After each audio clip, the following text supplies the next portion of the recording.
மாண்புமிகு எதிர்க்கட்சி தலைவர் திரு உதயநிதி ஸ்டாலின் அவர்கள்.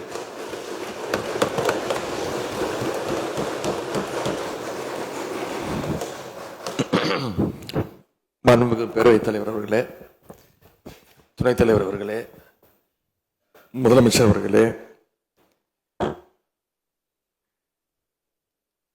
17வது சட்டமன்ற பேரவையின் எதிர்க்கட்சி தலைவராக எனது முதல் உரை இது. பகுத்தறிவு பகலவன் தந்தை பெரியார், தமிழ்நாட்டுடைய தலைமகன் பேரறிஞர் அண்ணா, நவீன தமிழ்நாட்டுடைய சிற்பி முத்தமிழறிஞர் டாக்டர் கலைஞர்,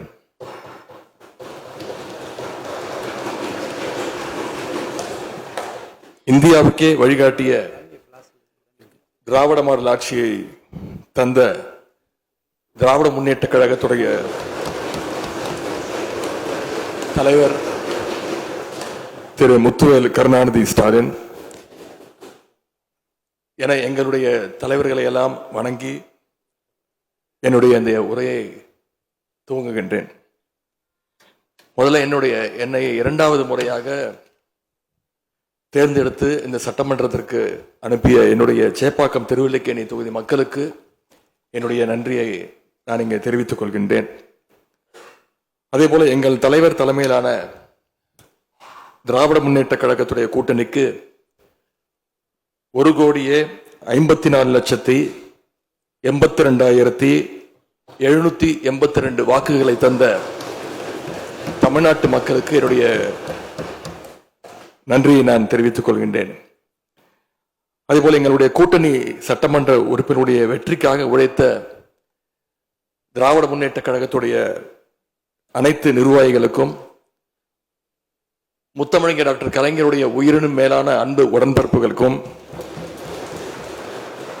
தோழமை இயக்க தலைவர்களுக்கும் தொண்டர்களுக்கும் என்னுடைய நன்றியை நான் தெரிவிச்சுக்கிறேன்.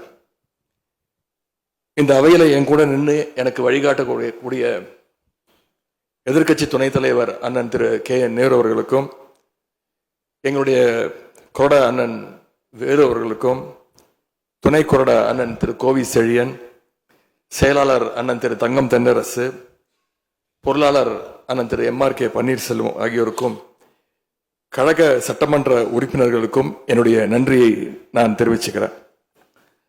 சட்டமன்றத்தில் நேற்று நாம அத்தனை பேரும் பதவி பிரமாணம் செஞ்சுக்கிட்டோம். அதன் பின்பு இன்னைக்கு முதல் நடவடிக்கையா பேரவைத் தலைவரை இன்றைக்கு தேர்ந்தெடுத்திருக்கிறோம். வரலாற்று சிறப்புமிக்க இந்த சட்டப்பேரவையில் மாண்புமிகு பேரவைத் தலைவராக தேர்ந்தெடுக்கப்பட்டிருக்கக்கூடிய உங்களுக்கும், துணைத் தலைவராக தேர்வு செய்யப்பட்டிருக்கக்கூடிய திரு ரவிசங்கர் அவர்களுக்கும் எங்களுடைய தலைவர் சார்பாகவும் கழக சட்டமன்ற உறுப்பினர்கள் சார்பாகவும் மீண்டும் என்னுடைய வாழ்த்துக்களை நான் தெரிவிச்சுக்கிறேன். மாண்புமிகு பேரவைத் தலைவர் அவர்களே, இங்கே ஏற்கனவே எல்லாரும் குறிப்பிட்டது போல நானும் கேள்விப்பட்டிருக்கேன். நீங்க எப்பொழுதுமே சிரித்த முகத்துக்கு சொந்தக்காரர்னு கேள்விப்பட்டிருக்கிறேன். அது மட்டும் இல்லை, எல்லோருடையும் மிகுந்த அன்போடு பழகக்கூடியவர் அப்படின்னு பலர் சொல்லி நான் கேள்விப்பட்டிருக்கிறேன். இதே சட்டப்பேரவையில் 1980ஆம் ஆண்டு தேர்தலையும் 2011 சட்டமன்ற தேர்தலையும் நீங்க வெற்றி பெற்று ஒரு சிறந்த சட்டமன்ற உறுப்பினராக நீங்க பணியாற்றி இருக்கிறீங்க. எனவே பேரவையுடைய மரபுகளும் விதிகளும் உங்களுக்கு புதுசு கிடையாது. நீங்க தேர்ந்தெடுக்கப்பட்ட இப்பொழுது சேர்த்து 3 முறையும் ஆளுங்கட்சி உறுப்பினரா சட்டமன்றத்துக்குள்ள நீங்க வந்திருக்கிறீங்க. இந்த முறை எதிர்க்கட்சிகளையும் அரவணைச்சு செயல்படுகின்ற ஒரு பேரவைத் தலைவரா நீங்க பொறுப்பேற்றிருக்கிறீங்க. அந்த பொறுப்புல ரொம்ப சிறப்பா நடுநிலைமையோடு செயல்படுவீங்க அப்படிங்கிறதா எங்க அத்தனை பேருடைய எதிர்பார்ப்பு. அதே போல ஒரு எளிய பின்னணியிலிருந்து வந்த முதன்முறையாக சட்டமன்ற உறுப்பினராக பொறுப்பேற்றிருக்கக்கூடிய மக்களால் தேர்ந்தெடுக்கப்பட்டிருக்கக்கூடிய திரு மாண்புமிகு ரவிக்குமார் அவர்கள் பேரவையினுடைய துணைத் தலைவராக உங்களுக்கு உறுதுணையாக இருந்து இந்த அவையை வழிநடத்துவார் அப்படின்னு நாங்கள் அத்தனை பேரும் நம்புறோம். மாண்பு பேரவைத் தலைவர் அவர்களே, நம்முடைய மாண்பு முதலமைச்சர் அவர்கள் நேற்று எங்களுடைய தலைவருடைய வீடுகளுக்கும் அனைத்து கட்சி தலைவருடைய வீடுகளுக்கும் சென்று வாழ்த்துக்கள்லாம் பெற்றுக்கிட்டு போனார். அந்த அரசியல் நாகரிகம் இந்த பேரவையிலும் தொடரணும் அப்படிங்கிறதா எங்களுடைய எண்ணம், எதிர்பார்ப்பு. ஏற்கனவே நான் சொல்லியிருந்தாலும் மறுபடியும் சொல்ல விரும்புகிறேன். திராவிட முன்னேற்ற கழகம் இந்த சட்டப்பேரவையில் எதிரி கட்சியா இல்லாம ஒரு ஆக்கப்பூர்வமான எதிர்கட்சியாக நிச்சயம் செயல்படும். எங்க தலைவர் அவர்கள் சொன்ன மாதிரி திராவிட முன்னேற்ற கழகம் என்னைக்குமே ஒரு ஆக்க சக்தி தான். மாண்புமிகு பேரவைத் தலைவர்களே, இந்த பேரவைக்குன்னு ஒரு மிகப்பெரிய வரலாறு இருக்கு. இன்னைக்கு இந்தியாவில் பண்பாட்டு ரீதியாகவும் பொருளாதார ரீதியாகவும் தமிழ்நாடு சிறப்பாக முன்னேறி இருக்கு. அப்படின்னா இந்த பேரவையில் நடந்த விவாதங்கள், எடுக்கப்பட்ட முடிவுகள், இயற்றப்பட்ட சட்டங்கள், நிறைவேற்றப்பட்ட தீர்மானங்கள், இதெல்லாம் தான் ஒரு காரணம். பிற மாநிலங்களுக்கெல்லாம் ஒரு எடுத்துக்காட்டாக வழிகாட்டக்கூடிய வகையில் செயல்பட்டு இந்தியாவையே திரும்பி பார்க்க வச்ச சட்டமன்ற பேரவை இந்த தமிழ்நாட்டு சட்டமன்ற பேரவை. அப்படிப்பட்ட இந்த பேரவையில் ஆரோக்கியமான ஆக்கப்பூர்வமான விவாதங்களுக்கு இடம் கொடுத்து ஜனநாயக மாண்புகளுக்கு முக்கியத்துவம் கொடுத்து பேரவைத் தலைவர் அவர்கள் என்றைக்கும் நடுநிலைமையோடு செயல்பட வேண்டும் என்று நாங்கள் அனைவரும் விரும்புகின்றோம். நாம் எங்க ஆளுங்கட்சி எதிர்கட்சி அப்படின்னு எதிர் வரிசையில் உட்கார்ந்திருந்தாலும் தமிழ்நாட்டுடைய வளர்ச்சின்னு வரும்போது நாம் அனைவரும் ஒரே வரிசையில் முன் வரிசையில் நின்று உழைக்கணும்னு நான் விரும்புகிறேன். அதைத்தான் தமிழ்நாட்டு மக்களும் எதிர்பார்த்துக்கிட்டு இருக்கிறாங்க, விரும்புகிறாங்க. திராவிட முன்னேற்ற கழகமும் அதைத்தான் விரும்புது. எங்களுடைய தலைவர் அவர்கள் கடந்த 5 ஆண்டுகள்ல அடிக்கடி சொல்ற ஒரு வார்த்தை, இது எனது அரசு அல்ல நமது அரசு என்று எங்களுடைய தலைவர் அவர்கள் அடிக்கடி சொல்லுவார். அதை நிரூபிச்சும் காட்டியிருக்கிறார். சென்ற திராவிட மாடல் அரசுங்கிறது வாக்களிச்ச மக்களுக்கு மட்டும் இல்லாம வாக்களிக்காத மக்களுக்குமான அரசாகத்தான் செயல்பட்டு வந்தது. ஆகவே இந்த புதிய அரசும் அனைவருக்குமான அரசாக உங்களுக்கு வாக்களிக்காத மக்களுக்குமான அரசாக செயல்படும்னு நான் விரும்புறேன். இந்த நேரத்தில் இன்னொரு விஷயத்தையும் இங்க நினைவுபடுத்த விரும்புறேன்.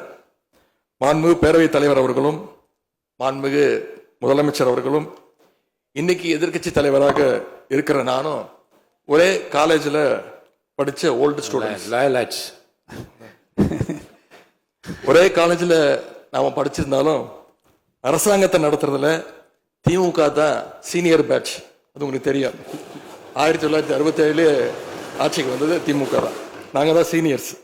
அந்த அடிப்படையில் எங்களுடைய நாலேஜையும் எக்ஸ்பீரியன்ஸையும் நாங்கள் ஷேர் பண்ணிக்க ரெடியாக இருக்கோம். அதை ஏற்றுக்க நீங்களும் தயாராக இருங்க. ஏன்னா நமக்கு எப்பவுமே தமிழ்நாட்டு மாநிலத்துடைய நலன்தான் மிக மிக முக்கியம்.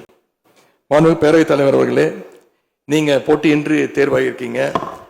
மாண்புமிகு முதலமைச்சரும் எதிர்கட்சி தலைவரான நானும் உங்களை அவை முன்னவரும் இந்த இருக்கையில் அமர வச்சிருக்கிறோம். இன்னைக்கு உங்க கையை பிடிச்சி அழைச்சிட்டு வந்து உட்கார வச்சிருக்கிறோம். இனி எங்க 2 தரப்பையும் நீங்க தான் கையை பிடிச்சி அரவணைச்சு கோவம் இல்லாம கோவப்படாம, நீங்க கோவப்பட மாட்டீங்கன்னு தெரியும். உங்களை கோவப்படுத்துற மாதிரி எந்த செயலையும் நாங்கள் செய்ய மாட்டோம். சட்டமன்ற ஜனநாயகத்தில் ஆளுங்கட்சி காதுகளாகவும் எதிர்கட்சி குரலாகவும் இருக்க வேண்டும். அதுல தான் இந்த அவையுடைய பெருமை நிச்சயம் அடங்கி இருக்கு. பொதுவா இதுக்கு முந்தைய சட்டமன்ற பேரவை எடுத்துக்கிட்டா ஆளுங்கட்சி வரிசையில அதிக உறுப்பினர்களும் எதிர்கட்சி வரிசையில அதை விட குறைவான உறுப்பினர்களும் இருப்பாங்க. ஆனா இந்த முறை கிட்டத்தட்ட ஆளுங்கட்சிக்கு இணையான எதிர்கட்சி வரிசை வலிமையா இன்னைக்கு அமைஞ்சிருக்கு. அதுதான் இந்த பேரவையுடைய இன்னொரு கூடுதல் சிறப்பு. இதன் மூலமா தமிழ்நாட்டு மக்கள் ஒரு முக்கியமான செய்தியை நமக்கு சொல்லி இருக்கிறாங்க. அது என்னன்னா, எதிர்கட்சி வரிசை மிக மிக வலிமையாக இருந்து இந்த அரசை, புதிய அரசை வழிநடத்தணும், ஆக்கப்பூர்வமான விமர்சனங்களை முன்வைக்கணும் அப்படின்னு மக்கள் நமக்கு சொல்லி இருக்கிறாங்க. நான் நம்புறேன். ஆகவே மக்களுடைய எண்ணத்தை பிரதிபலிக்கிற மாதிரி எங்களுடைய பணிகள் நிச்சயம் இருக்கும். மாண்பு பேரவைத் தலைவர் அவர்களே, இந்த அரசு பொறுப்பேற்ற நிகழ்ச்சியில் நடந்த ஒரு நிகழ்வை இங்க நான் சுட்டிக்காட்ட விரும்புகிறேன். ஏற்கனவே சுட்டிக்காட்டியிருக்கிறாங்க. அந்த நிகழ்ச்சியில தமிழ்தாய் வாழ்த்து 3வது இடத்துக்கு தள்ளப்பட்டிருக்கு. இது தமிழ்நாட்டு மக்கள் மத்தியில மிகப்பெரிய ஒரு கோபத்தையும் அதிர்ச்சியையும் ஏற்படுத்தியிருக்கு. அதை எதிர்கட்சிகள் எல்லோரும் விமர்சித்திருக்கிறோம். அதுக்கு ஆளுங்கட்சியும் ஒரு விளக்கத்தையும் கொடுத்திருக்கிறாங்க, நானும் பார்த்தேன். எங்களோட கருத்து என்ன அப்படின்னா, பாஜக ஆட்சிக்கு வந்திருக்கக்கூடிய மேற்கு வங்க மாநிலத்துல பதவியேற்பு நிகழ்ச்சியின் போது வந்தே மாதரம் பாட்டு பாடப்படல. ஆனா இங்க தமிழ்நாட்டுல அது பாடப்பட்டிருக்கு. மேற்கு வங்கத்துல இன்னைக்கு யாரு ஆளுநரா போய் உட்கார்ந்துருக்காங்க அப்படின்னு உங்க அத்தனை பேருக்கும் தெரியும், நான் சொல்ல வேண்டிய அவசியம் இல்லை.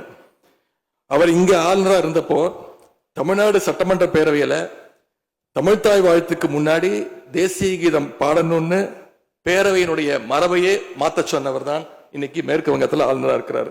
அதை நாங்க உறுதியா, எங்களுடைய தலைவர் அப்போதைய முதலமைச்சர் உறுதியா மறுத்தார். அதனால 2023ஆம் ஆண்டு முதல் தொடர்ந்து 3 வருஷம் அவர் பேரவையிலிருந்து வெளிநடப்பு செஞ்சுட்டு போன காட்சிகளை எல்லாம் நீங்களும் பார்த்திருப்பீங்க. இதன் மூலமா நாங்க சொல்ல வர்றது, அடுத்து விரைவிலேயே இந்த பேரவையில ஆளுநர் உரை நிகழ்த்த இருக்கிறார். ஆகவே ஏற்கனவே உங்களுடைய அரசனுடைய பதவியேற்பு விழாவில் நடந்த அந்த சம்பவம், அந்த தவறு மீண்டும் இந்த பேரவையில நடப்பதற்கு நீங்க அனுமதிக்க கூடாது, நாங்கள் அனுமதிக்க மாட்டோம். பேரவையில் மட்டுமல்ல, தமிழ்நாட்டில் நடக்கக்கூடிய எந்த நிகழ்ச்சியாக இருந்தாலும் சரி, அரசு நிகழ்ச்சியாக இருந்தாலும் சரி, எந்த நிகழ்ச்சியாக இருந்தாலும் சரி, தமிழ்தாய் வாழ்த்து என்றைக்கும் 2வது இடத்திற்கு நாம தள்ளி போக விடக்கூடாது. இந்த அரசு அதற்கு அனுமதிக்க கூடாது என்று நான் இங்கே கேட்டுக்கொள்கின்றேன். ரொம்ப விழிப்போடு இருந்து நம்முடைய உரிமையை, மரபை பாதுகாக்கணும்னு உங்களை எல்லாம் வலியுறுத்தி நான் கேட்டுக்கொள்கின்றேன். அன்பு பேரவைத் தலைவர் அவர்களே, வண்டிக்கு பிரேக் எப்படியோ, ஒரு காலைக்கு மூக்கலாங்கயிறு எப்படியோ, அப்படிதான் ஆளுங்கட்சிக்கு எதிர்கட்சி அப்படின்னு பேரறிஞர் அண்ணா அவர்கள் நமக்கு சொல்லியிருக்கிறார். ஆகவே பேரறிஞர் அண்ணா சொன்ன வழியில ஆளுங்கட்சியினுடைய செயல்பாட்டை உற்று நோக்கி உங்களுடைய நிறைகளை, குறைகளை சுட்டு காட்டுகின்ற ஒரு ஆக்கப்பூர்வமான எதிர்கட்சியாக நாங்கள் நிச்சயமாக செயல்படுவோம். இந்த அவைக்கு புதியவங்க, ஃபர்ஸ்ட் டைம் எம்எல்ஏஸ் நிறைய பேர் வந்திருக்கிறீங்க, அதுல மிகுந்த மகிழ்ச்சி. அதே போல ரொம்ப வருடங்களுக்கு பிறகு நிறைய பெண் சட்டமன்ற உறுப்பினர்கள் இங்க இடம்பெற்றிருக்கிறீங்க, அதுல எங்களுக்கு கூடுதல் மகிழ்ச்சி. அத்தனை பேருக்கும் மீண்டும் என்னுடைய வாழ்த்துக்கள். தமிழ்நாட்டுடைய உரிமைகளுக்காகவும் வளர்ச்சிக்காகவும் நாம எல்லாரும் சேர்ந்து ஒன்னா பயணிப்போம். எது எப்படி ஆனாலும் திராவிட இயக்கத்தினுடைய அடிப்படை கொள்கைப்படி எல்லோருக்கும் எல்லாம் கிடைக்கிறதை உறுதி செய்கின்ற வகையில எதிர்கட்சி வரிசையில இருந்து நாங்கள் நிச்சயம் செயல்படுவோம். நடந்து முடிந்த தேர்தலில் ஆட்சி அமைப்பதற்கான பெரும்பான்மையை ஆளுங்கட்சிக்கு மக்கள் வழங்காமல் போனாலும் திராவிட முன்னேற்ற கழகத்துடைய தலைமையில் தேர்தலை சந்திச்சு வென்ற தோழமை இயக்க சட்டமன்ற உறுப்பினருடைய ஆதரவோடு ஆட்சி அமைத்திருக்கக்கூடிய புதிய அரசிற்கும் மாண்பு முதலமைச்சர் அவர்களுக்கும் என்னுடைய வாழ்த்துக்களை நான் மீண்டும் தெரிவித்துக் கொள்கின்றேன். மாண்புமிகு பேரவைத் தலைவர் அவர்களுக்கும் பேரவை துணைத் தலைவர் அவர்களுக்கும் என்னுடைய நன்றி. உங்களுடைய பணிகள் சிறக்கட்டும். மீண்டும் என்னுடைய வாழ்த்துக்களை தெரிவித்துக் கொள்கிறேன். நன்றி, வணக்கம். வெல்க தமிழ், வாழ்க தமிழ்நாடு. மக்களை பிரிக்கும் சனாதானம் நிச்சயம் ஒழிக்கப்பட வேண்டும். நன்றி, வணக்கம்.